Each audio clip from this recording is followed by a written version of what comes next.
Hello everyone, welcome back to get talk. कैसे हैं आप सब? आई होप कि आप सब अच्छे होंगे और आपकी तैयारी बहुत ही अच्छी चल रही होगी। तो आज हमारे साथ हैं आशुतोष, जिन्होंने गेट 2024 में ऑल इंडिया रैंक 2 अचीव किया है। First of all congratulation Ashutosh. सबसे पहले आप हमारे ऑडियंस को बताएं कि आपने कैसे प्रिपेयर किया और आप किस फैमिली बैकग्राउंड से हैं और अभी आप करंट में क्या कर रहे हैं। हेलो एवरीवन, सबसे पहले तो मेरा नाम आशुतोष कुमार है और मैं भागलपुर डिस्ट्रिक्ट बिहार राज्य से बिलोंग करता हूं। और मैं अभी बीटेक माइनिंग इंजीनियरिंग में IIT ISM धनबाद से बीटेक की पढ़ाई कर रहा हूं। और मैंने गेट 2024 में माइनिंग इंजीनियरिंग पेपर में ऑल इंडिया रैंक 2 हासिल किया। ओके, आप ये बताएं कि जब आपका रिजल्ट आया तो आपका रिएक्शन कैसा था? जिस दिन रिजल्ट आया, सबसे पहले तो रिजल्ट दिन में आना होता है, लेकिन रात में लेट तक आती है, तो दिन भर ऑब्वियसली इंतज़ार तो था ही रिजल्ट का। लेकिन जब स्कोर मतलब आंसर की रिलीज हुआ था गेट वेबसाइट पे, तो उस टाइम मैंने अपना स्कोर ऐड किया था।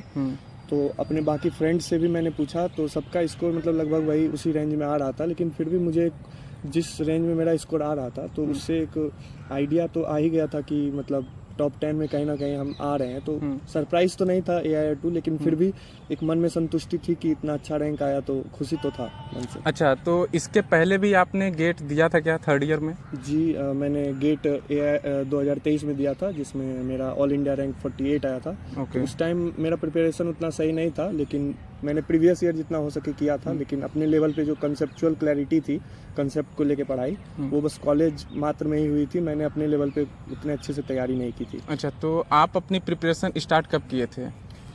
2024 के लिए मेंटली तो मैंने मतलब जब 2023 का रिजल्ट आया, AIR 48 आया, तो उस टाइम जैसा मैंने पैटर्न देखा था और जैसा हमारी कॉलेज की पढ़ाई का लेवल देखा था, तो मुझे कहीं ना कहीं एक अंदर से खेद था कि इस बार मेरा उतना अच्छा रैंक नहीं बन पाया। ऑब्वियसली 48 बहुत ही अच्छा रैंक होता है, लेकिन अंदर से मुझे संतुष्टि नहीं थी। जिस लेवल की पढ़ाई हमारे कॉलेज में होती है और जितने कॉम्पिटेंट बच्चे हैं हमारे आसपास, तो उससे मतलब मुझे लगा कि मुझे और ज़्यादा फ़ायदा लेना चाहिए था। तो कहीं ना कहीं वहीं से सबकॉन्शियसली मैंने सोच लिया था कि अगले साल मुझे बहुत ही अच्छा रैंक लाना होगा और लाना है। और प्रिपरेशन मतलब कॉलेज में ही फैकल्टी और लेवल ऑफ एजुकेशन इस तरह का है कि सेकेंड थर्ड ईयर से ही मतलब स्लोली और स्टीडली प्रिपरेशन हो रहा था। लेकिन मैंने अपने लेवल पे लास्ट के 2-3 महीने में क्वेश्चन सॉल्व किए और प्रैक्टिस की जितना। अच्छा, तो जब आप प्रिपरेशन स्टार्ट किए, ठीक है, तो आपने अब किसी कोचिंग से किया था या फिर सेल्फ स्टडी पूरा किया था? नहीं, मैंने किसी कोचिंग से पढ़ाई नहीं की थी। मैंने मतलब कॉलेज के जो स्टडी मटेरियल थे उसी को मैंने पूरा बेस बना के चला था। और बाद में एक बुक आती है प्रैक्टिस के लिए, तो उससे मैंने जितना ज़्यादा हो सके प्रैक्टिस किया। अच्छा, तो आप एक चीज़ बताएं, अभी आपने बोला कि थर्ड ईयर में आपका रैंक 48 था, राइट? तो 48 से AIR2 में जंप करने में आपने क्या क्या इम्प्रूवमेंट किए?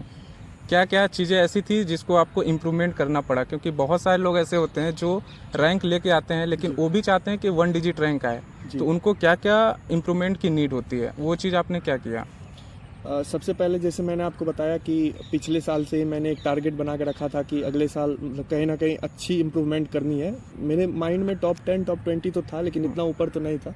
तो उस कोर्स में मैंने ये किया कि मतलब जितना हो सके उतना कॉन्सेप्चुअली अपने आप को क्लियर किया। ऑब्वियसली माइनिंग इंजीनियरिंग बहुत ही बड़ा फील्ड है, बहुत बड़ा सब्जेक्ट है, तो उसमें आप 100% तो कमांड नहीं कर सकते हैं। लेकिन मैंने जितना हो सके उतना मैंने कॉन्सेप्चुअल तरीके से पढ़ाई किया, उसको रिलेट करने का कोशिश किया जितना प्रैक्टिकली हो सके।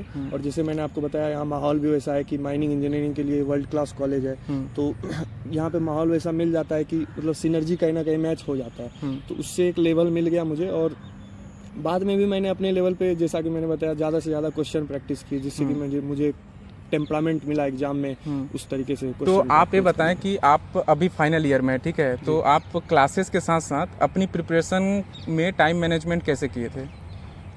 जैसा कि मैंने बताया कि कॉलेज में जो पढ़ाई होती थी वो भी हमारे लिए कहीं ना कहीं हेल्पफुल ही थी। लेकिन साथ में जो प्रीवियस ईयर्स में जो भी पढ़ाई हुई और अपने लेवल पे जो क्वेश्चन प्रैक्टिस था, वो सब मैंने कहीं ना कहीं कॉलेज में ही टाइम मैनेज करके किया था। ऐसा कुछ हिंड्रेंस नहीं था कि मैं तैयारी नहीं कर पा रहा था। तो कॉलेज में भी तैयारी करना मतलब काफ़ी कारगर साबित हो रहा था, मैं कर पा रहा था। अच्छा, मतलब कुल मिला के है कि जो भी आपका क्लास कंटेंट था सिर्फ आप वो फॉलो किए, क्योंकि वो जो भी कंटेंट था आपका गेट सिलेबस से रिलेटेड था। उसी तो को आप बेस मान के मतलब हाँ मैंने उसी को तैयारी पूरा आपने पढ़ा और सही कर लिया, ठीक है। ओके, सो आप ये चीज़ ये बताएं कि आप कोई टेस्ट सीरीज परचेस किए थे कि कैसे टेस्ट मॉक कैसे देते थे आप? मैंने प्रीवियस ईयर क्वेश्चंस को ही मतलब मॉक की तरह एज अ मतलब प्रैक्टिस के लिए मैंने किया था कि चूँकि कोई भी कॉम्पिटिटिव एग्जाम में मतलब हमें पता है कि जो उसका पैटर्न होता है उसको एनालाइज करना काफ़ी इंपॉर्टेंट है। तो उसको एज अ मॉक देकर मैंने एक्यूरेसी और टाइम मैनेजमेंट दोनों को जितना हो सके मतलब उसको कमांड करने की कोशिश की। तो मैंने प्रीवियस ईयर को ही मतलब एक तरह से अच्छा, प्रीवियस ईयर तो जो आईआईसी बेंगलोर अपने साइट पे लेके आई थी प्रीवियस ईयर का जी, सेट, जी। आप वही बस मॉक दिए, जी। एक्स्ट्रा प्रैक्टिस के लिए आपने कुछ नहीं किया? प्रीवियस ईयर का मैंने जैसा अच्छा, कि सिर्फ बताया, प्रीवियस PYQ ईयर, वगैरह, हाँ। बाकी आपके क्लासेस में क्वेश्चन करा दिए जाते थे। हाँ। अच्छा, ठीक है। तो आप ये बताएं कि आपका प्लेसमेंट अभी हो गया है या फिर नहीं? जी, मेरा प्लेसमेंट हो गया है। फरवरी में रिजल्ट आया था प्लेसमेंट का, on campus placement Vedanta company की ओर से मुझे ओके। ऑफर मिला है। तो ये बताएं कि आपका अभी प्लेसमेंट वेदांता में हो गया है, ठीक है। वेदांता और गेट प्रिपरेशन में आप सबसे ज़्यादा इंपॉर्टेंस किसको दिए? जी, जैसा कि मैं यहाँ पे जो हमारे मतलब माइनिंग इंडस्ट्री में जो पीएसयू है उसको काफ़ी इम्पोर्टेंस दिया जाता है। तो शुरू से कहीं ना कहीं माइंड में सारे मतलब हमारे जो फ्रेंड्स हैं, जो बैचमेट्स हैं, और मेरे भी माइंड में कहीं ना कहीं स्टार्टिंग से गेट को लेकर के तो एक था ही इंटेंशन कि उसे देना ही है लास्ट में। तो उसका प्रिपरेशन कहीं ना कहीं स्टार्टिंग से चल ही रहा था। लेकिन चूँकि एक प्लेसमेंट सीजन आया तो प्लेसमेंट भी लेने का एक मतलब इरादा बना मेरा। तो मैंने प्लेसमेंट के लिए भी प्रिपरेशन उस टाइम में किया था। प्लेसमेंट के लिए मतलब ज़्यादा वो एफर्ट लगाने का ज़रूरत नहीं पड़ा। मतलब स्टार्टिंग से हमारे प्रोजेक्ट्स थे, जो मैंने ट्रेनिंग किया था समर में, वो सब का कहीं ना कहीं कंसोलिडेशन हो जाता है बाद में, तो प्लेसमेंट के टाइम बहुत हेल्पफुल हो जाता है। अच्छा जी। तो आप ये बताएं कि एक फेस ऐसा आता है गेट प्रिपरेशन के टाइम पे कि आपको कभी डिमोटिवेशन फील होने लगता है, ठीक है, कि मेरे से हो पाएगा कि नहीं, क्योंकि आपका रैंक 48 था। तो आपको तो कॉन्फिडेंस हुआ होगा कि ठीक है अभी थर्ड ईयर में जब मेरा 48 है तो मेरा फाइनल ईयर में एक और अच्छा रैंक आएगा। लेकिन कुछ सारे स्टूडेंट ऐसे हैं जिनको एक टाइम पे डिमोटिवेशन फील हुआ। तो अगर जब आपको डिमोटिवेशन फील हुआ तो उस टाइम आप अपने आप को मोटिवेट करने के लिए क्या करते थे, किससे बात करते थे? एक तो यहाँ के कॉलेज की जो माहौल है, जो कंपटीशन वाला माहौल है, उसमें एक कहीं ना कहीं फ्यूल की तरह काम करता है कि आपको आगे बढ़ते रहना होगा, नहीं तो आप पीछे छूट जाएंगे। बिल्कुल। उससे डिमोटिवेशन नाम का कोई चीज़ हमारे मतलब रास्ते में नहीं आता। अगर आता भी है तो खुद को एक कहीं ना कहीं मतलब मोटिवेट करने के लिए कोई ना कोई मीन्स करते हैं। जैसे मैंने आपको बताया कि मैं कॉलेज में स्टार्टिंग से सेकेंड ईयर से ही वॉलीबॉल से जुड़ा रहा था। मैंने मतलब एक तो मेरा हाइट भी काफ़ी सही है तो उस वजह से भी, और कहीं ना कहीं मेरे माइंड में ये भी था कि आईआईटी है तो करिकुलम वैसा होगा, बीटेक है, इंजीनियरिंग है, तो कहीं ना कहीं प्रेशर रहेगा। तो उसको एक माइंड फ्रेश के लिए मैं वॉलीबॉल से जुड़ा रहा। तो वॉलीबॉल मेरे मतलब डिमोटिवेशन तो कहीं आने नहीं दी, और मतलब हर एक ऑलराउंड डेवलपमेंट के लिए मतलब एक फैक्टर रहा मेरे लिए, तो उससे काफ़ी मदद मिली। अच्छा, आप ये जो जनवरी का मंथ था, उस मंथ को आप किस तरह यूटिलाइज किए थे? जी, एक्चुअली मैंने अपना 90% प्रिपरेशन जनवरी में ही किया था, क्योंकि ओके। जैसा कि मैंने आपको बताया दिसंबर में मैं 20 दिन के लगभग इंटर आईटी गया था, तो वहीं पे पूरा टाइम चला गया। उसके बाद उसके पहले ऑब्वियसली स्लोली यहाँ पे प्रिपरेशन चल ही रहा था। जो जैसा कि मैंने आपको बताया, जो हमारा करिकुलम है वो गेट से काफ़ी ऊपर लेवल का करिकुलम है। तो प्रिपरेशन तो ऑब्वियसली कॉलेज में स्टार्टिंग से चल ही रहा था, लेकिन जो अपने लेवल पे मैंने प्रैक्टिस किया, अपना कॉन्सेप्चुअली अपना पढ़ाई किया, एक एक बुक बनाया, वो सब जो था मैंने जनवरी में ही मोस्टली किया था। अच्छा, तो जनवरी के मंथ में सिर्फ आप किए, अपना प्रीवियस ईयर लगाए और जो क्लास कंटेंट हुआ था उसको एक बार रिवाइज कर लिए, दैट्स इट। ओके, आप ये बताइए जब आप गेट एग्ज़ाम में गए, ठीक है, एग्ज़ाम ड्यूरेशन में सबसे पहले आप टेक्निकल को अटेम्प्ट किए या फिर नॉन टेक्निकल को अटेम्प्ट किए? मैंने शुरू से ही पहले जो 1 to 10 क्वेश्चन रहता है एप्टीट्यूड, पहले उसी को मैंने अटेम्प्ट किया। पिछले साल भी मैंने उसी को अटेम्प्ट किया था। उससे एक होता है कि मन में कॉन्फिडेंस आ जाता है, क्योंकि माइनिंग में जो नॉन टेक्निकल जो चीज़ें होती है वो थोड़ा आसान होती है अदर ब्रांचेस से। तो वो जब आप बना लेते हैं 10 में कम से कम 8 भी बना लेते हैं, तो आपको एक क्या कहते हैं मतलब मोमेंटम मिल जाता है कि आगे के लिए अच्छे से कर पाएंगे। तो कॉन्फिडेंस से मैंने मतलब जो पहले के 10 क्वेश्चन थे वो मैंने किए, उसके बाद टेक्निकल में मैंने किया। अच्छा, तो एग्ज़ाम के टाइम पे आपको प्रेशर बिल्ड हुआ? ऑब्वियसली इस बार पेपर थोड़ा उस टाइप का था कि मतलब पिछले साल का पेपर तो थोड़ा आसान था मेरे अकॉर्डिंग, मुझे जैसा लगता है। इस बार पेपर थोड़ा लेंदी था, बहुत मतलब न्यूमेरिकल लंबे थे इस बार। तो उस वजह से कहीं ना कहीं एक प्रेशर तो था कि टाइम कंस्ट्रेंट भी है, और मतलब कॉन्सेप्चुअली भी एक वो है कि पूरा मतलब मैंने सही से कवर भी नहीं किया था सिलेबस, तो एक वो था।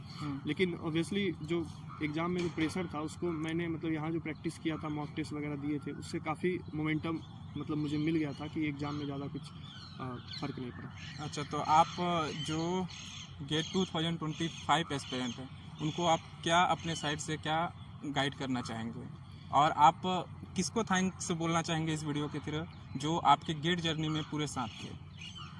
जो आने वाले एस्पिरेंट्स हैं उसके लिए तो मेरी यही सलाह रहेगी कि आप जितना ज़्यादा कॉन्सेप्चुअली अपने आप को क्लियर कर सकते हैं, आप जितना ज़्यादा मतलब ये देख सकते हैं कि आप कहाँ, आपका टॉपिक सबसे ज़्यादा कौन सा वीक है, या एग्ज़ाम में आपको किस टाइप का मतलब ज़्यादा से ज़्यादा दिक्कत होता है, उसको आप जितना जल्दी हो सके कमांड कर लें। और बाद में, क्योंकि गेट बहुत ही बड़ा एग्ज़ाम है और कंपटीशन भी काफ़ी सही रहता है, जैसा कि आपको मतलब जानकारी होगी कि 60 से 65 नंबर हाईएस्ट जाता है, तो पॉसिबिलिटी बहुत है इम्प्रूव करने का। तो आप ज़्यादा से ज़्यादा जितना मतलब जल्दी हो सके कॉन्सेप्चुअली अपने आप को क्लियर कीजिए, और आगे चल के जितना ज़्यादा प्रैक्टिस हो सके कीजिए। तो यही मेरा सलाह रहेगा कि कॉन्सेप्चुअली आप क्लियर रहिए।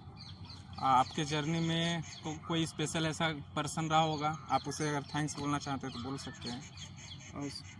सबसे पहले तो मैं अपने माता पिता को थैंक्स बोलूँगा, क्योंकि उनमें जो जुनून था मुझे पढ़ाने के लिए बचपन से ही, मतलब मेरी पढ़ाई इनिशियली तो गांव में ही हुई, गांव के स्कूल में। उसके बाद मैं कोटा गया, इंजीनियरिंग की तैयारी की और फिर यहाँ आया। तो इन सारे पूरे सफ़र में जो मेरे माता पिता हैं उन्होंने मुझे मतलब लगातार मदद किया, किसी भी तरीके से कोई दिक्कत मुझे नहीं आने दी। और मैं अपने दोस्तों को भी धन्यवाद करूँगा जो मतलब मेरे साथ लगातार बने रहे, मुझे हर एक तरीके से मदद किया। तो सो थैंक यू आशुतोष। आपकी जर्नी आई होप कि हमारे व्यूअर्स को बहुत ही अच्छी लगी होगी, और आपकी जर्नी से वो काफ़ी कुछ सीखेंगे, राइट। सो मिलते हैं किसी नए वीडियो के साथ। Till then, bye bye.